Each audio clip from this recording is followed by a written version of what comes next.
I'm annoyed. Office. I was walking away from the show last week. I was walking towards Berwick Street. I like to look at the records and that, the record shops.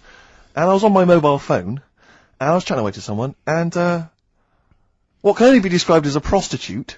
Go on. Stood on the street corner. Was she a woman that gives you sex for money? Yes. That is a prostitute. Yes, that's what I thought. Go on. And as I was walking by, she said, "Do you want to buy sex?" No. You sure it wasn't a market trader giving 6 plums away? No, it was definitely... Sex for a quid? No, it was definitely a prostitute. Yeah. And what annoyed me about it, what I wanted to pick her up on something, was the fact that I was on my mobile phone.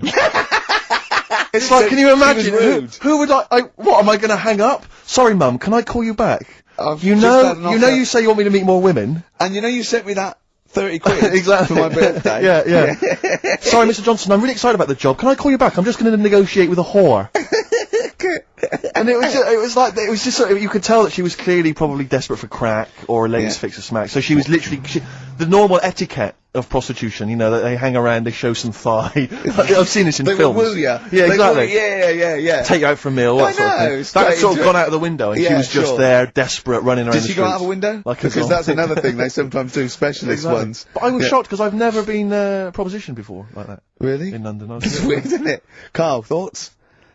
I think you'd be sort of approached a lot, because they tend to sort of go for people who look like they haven't got much chance. Sure. And I'm not being mean. No.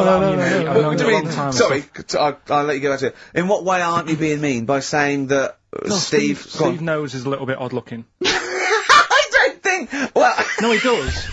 Do you know? Yeah, no, but it's not what he thinks of his looks. It's what he thinks of you talking about his looks on. No, but it's like how you were talking before about, you know, your eyes are bad. It's nature's little way of saying, look, nothing to see here, right? I don't get that! I don't know what you mean. But when you look in the mirror and that, they've gone, look, he hasn't got the looks, let's make his eyes bad, right? Yeah. Nothing to see here. Yeah. That's what I'm saying, See, balancing it out, right? Yeah. And it's funny, right? Now we're on the topic. Sorry, Johnny Depp. Hey, listen. But I'm gonna... My chest is gonna burst at this moment. Whenever we go into this conversation, I always think to myself, Karl, do you know what you look like? I'm gonna... You know, seriously, can I be honest with you? You look like, you know, if you've got like a balloon, a hot air balloon, right? Just a little balloon, like a party balloon. If you drew a little face on it, right, and inflated it about halfway, that's what you look like. Right. No, play a record. I don't want to get into this. It's too intense. Now you've got onto this. Let's just nip it in the bud now. I'll tell you something that I wasn't going to tell you because I think I don't want to hear it. I don't want to hear it. Right, it was on the tube. Right. Well, someone told me they were on the tube. Right. And the tube pulled into a station. Right.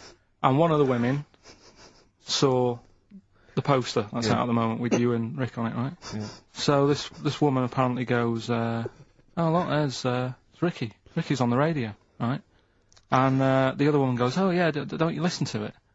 So she goes, "Oh, I didn't know he was on the radio," and she goes, "Oh, sorry, Steve. look at." Because he didn't sound this bad. She said, "Oh, look at that person he's with." So she goes, "Yeah." She said, "That's Steve." She said, I was sort of aware that he looked odd because Karl mentions it on the radio. Yeah. So it wasn't as much of a blow to me, but I can see how it was a bit of a shock to you. Yeah. So that's weird, isn't it? Yeah.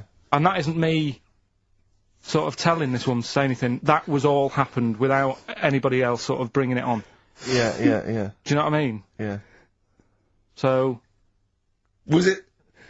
Sorry, you seem to be relishing this. Was it because of the little balloon story that made you... Honestly, Steve, I wouldn't have told you, but if you're going to start, you know, having a pop... Yeah. Do you know what I mean? I can't just sit here and take it and that. No. I mean... All mates. Yeah, it's just, Yeah. Well, I mean, I was mistaken for Johnny Vegas. Steve's got a story about that, if you want to have a go at me. Well, someone just thought you were fat with a beard, which is true. Well, don't have a go at me, because he said you looked... Well, you started it. No, I didn't. Yeah, I didn't. You were milking it. You were egging him on. I was laughing. You were egging him on. I sort of was. Yeah. But let's not, you know... Oh, it's a good job you got lots of good mates like Jonathan Ross, you can go and hang out with. don't need other friends, people who've helped you in your career. He's a good-looking bloke, isn't he, Jonathan Ross? He's a good-looking fella. Player referee.